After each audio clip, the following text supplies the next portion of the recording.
नागौर के ग्रामीण इलाके के विशाल आकाश के नीचे 17वीं सदी का परिदृश्य खुलता है। नागौर किले का सिलहूट दूर क्षितिज पर प्रहरी की तरह खड़ा है, जो समय और लचीलेपन का प्रमाण है।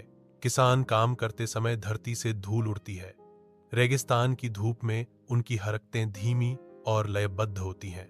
राजस्थान के हृदय में अतीत और वर्तमान के संगम का एक कालातीत चित्र। नागौर दरबार के हृदय में राव अमर सिंह दरबार लगाते हैं। नेतृत्व का भार उनके चेहरे पर अंकित है। सिंघवी सुखमल आगे बढ़ते हैं। उनके गंभीर शब्द हॉल में गूंजते हैं, जो हवा में आशंका पैदा करते हैं। बीकानेर के साथ सीमा विवाद की खबर विधानसभा पर छाया डालती है।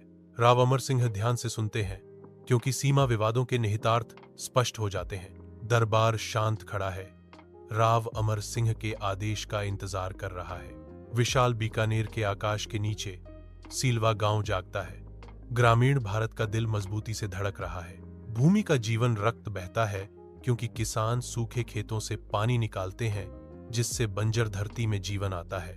एक स्थिर हाथ और एक जानकार नजर के साथ रामचंद्र, गांव के मुखिया, किसानों का मार्गदर्शन करते हैं। रामचंद्र का मार्गदर्शन मनुष्य और प्रकृति के बीच सामंजस्य सुनिश्चित करता है, जिससे गांव की समृद्धि सुरक्षित होती है। सूर्य की किरणों के नीचे बीकानेर दरबार जीवंत हो उठता है, जो उस भव्यता को उजागर करता है जहां राजा करण सिंह दरबार आयोजित करते हैं। दरबारी हॉल में भर जाते हैं। उनकी फुसफुसाहटें और हरकतें प्रत्याशा की एक धीमी गति से चलने वाली सिम्फनी बनाती हैं। याचिकाकर्ता एकत्र होते हैं। उनकी उम्मीदें और चिंताएं हवा में महसूस की जा सकती हैं।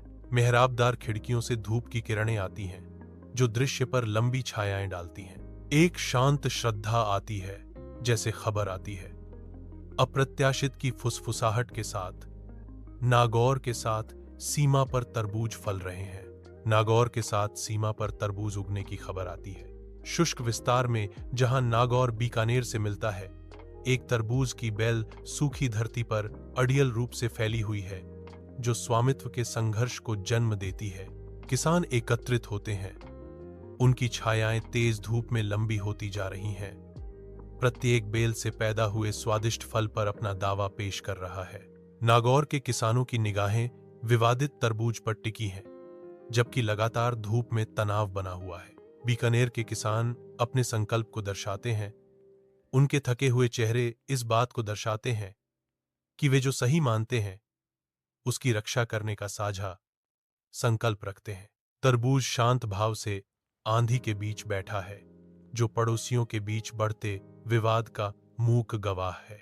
नागौर दरबार के अंदर मोमबत्ती की रोशनी झिलमिलाती है, जिससे राव अमर सिंह और सिंघवी सुखमल मिलते समय लंबी छायाएं पड़ती हैं। जैसे ही वे तरबूज के मुद्दे पर चर्चा करते हैं, हवा तनाव से भर जाती है। राव अमर सिंह की आंखें दृढ़ संकल्प से जलती हैं। यह हमारे सम्मान का सवाल है, सुखमल, वह घोषणा करता है। हमें किसी भी कीमत पर अपना अधिकार नहीं छोड़ना चाहिए। सिंघवी सुखमल ध्यान से सुनता है। उसका भाव चिंता और संकल्प का मिश्रण है। टिमटिमाती मोमबत्ती की रोशनी नृत्य करती है, जिससे उनकी गुप्त परिषद का नाटक तेज हो जाता है। बीकानेर दरबार में राजा करण सिंह और रामचंद्र मुखिया के मिलने पर हवा में अनकही चिंता व्याप्त है। महाराजा करण सिंह गंभीर रूप से घोषणा करते हैं, रामचंद्र, यह मतीरा बीकानेर का गौरव है। राजा ने कड़ी चेतावनी के साथ जोर दिया, हमें नागौर को इसे लेने नहीं देना चाहिए।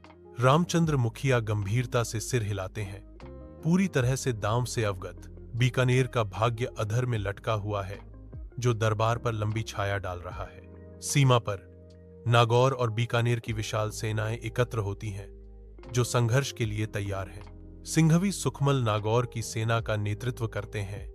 उनकी उपस्थिति प्रभावशाली और दृढ़ है।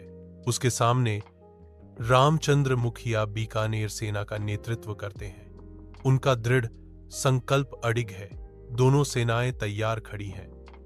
हवा तनाव से भर गई है। उनके रियासतों का भाग्य दांव पर लगा है। युद्ध का मैदान मटेरे की राड़ के शुरू होते ही अराजकता में फट जाता है, जो स्टील और क्रोध की एक सिम्फनी है। तलवारें अपनी जानलेवा गीत गाती हैं, युद्ध के क्रूर बैले में टकराती हैं। तीर बरसते हैं, हर एक ऊपर से मौत का मौन वादा लिए हुए शरीरों का एक जोरदार टकराव युद्ध के क्रूर नृत्य को चिह्नित करता है, क्योंकि सैनिक पृथ्वी को हिला देने वाली ताकत से टकराते हैं।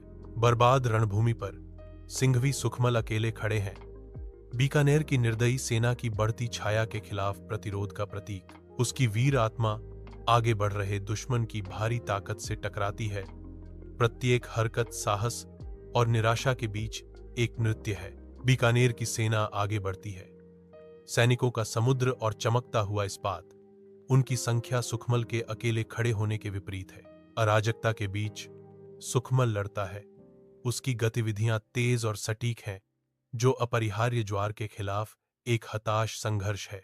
युद्ध का मैदान संघर्ष का एक कैनवास बन जाता है, जो युद्ध की कठोर वास्तविकताओं से चित्रित होता है, क्योंकि सुखमल का संकल्प अपनी अंतिम परीक्षा का सामना करता है। युद्ध के केंद्र में सिंघवी सुखमल अपनी लड़ाई जारी रखते हैं। उनकी बहादुरी बीकानेर सेना के लगातार आगे बढ़ने के खिलाफ गूंजती है। युद्ध के मैदान में रामचंद्र मुखिया अपनी सेना का नेतृत्व करते हैं। दृढ़ संकल्प का तूफान। नागौर की सेना लड़खड़ाती है।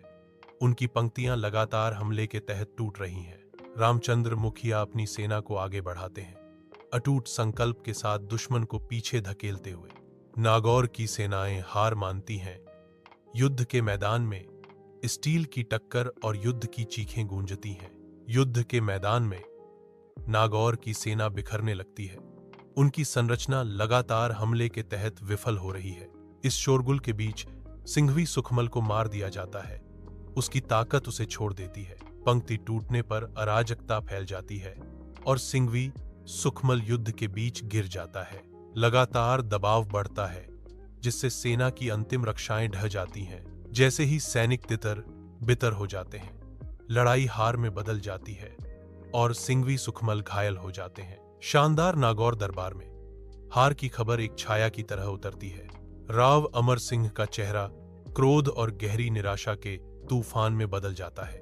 राव अमर सिंह की पगड़ी के जीवंत रंग फीके पड़ जाते हैं, जो हार के भारी वजन को दर्शाते हैं। हार का बोझ राव अमर सिंह को कुचल देता है। बीकानेर दरबार विजय की जीवंत ऊर्जा से चमकता है, क्योंकि राजा करण सिंह का चेहरा खिल उठता है, जो गहन विजय के क्षण का संकेत देता है। युद्ध की गूंज राहत की एक सिम्फनी में फीकी पड़ जाती है, जो भव्य हॉल में छा जाती है। रामचंद्र मुखिया को उनकी बहादुरी और रणनीतिक बुद्धिमत्ता के लिए सम्मानित किया जाना है। दरबार रामचंद्र के पराक्रम का जश्न मनाने की तैयारी कर रहा है, एक अविस्मरणीय श्रद्धांजलि का वादा करता है। युद्ध से घायल सीमा क्षेत्र अब एक नाजुक शांति के अधीन है। रियासतों के बीच तनाव स्पष्ट है। हवा अनकही दुश्मनी से भरी हुई है, जो लड़ी गई लड़ाइयों और खोई हुई जानों का मूक प्रमाण है। भूमि संघर्ष को याद करती है और लोग एक धागे से लटकते युद्ध विराम का भार वहन करते हैं। दृश्य एक तूफान की शांत आशंका के साथ खुलता है, जो अभी तक नहीं टूटा है, जहां हर छाया नए संघर्ष की संभावना का संकेत देती है। नागौर के ग्रामीण इलाके की निर्दयी धूप के नीचे एक बुजुर्ग किसान अपने खेत में काम करता है। उसकी हरकतें मापी और जानबूझकर की जाती हैं।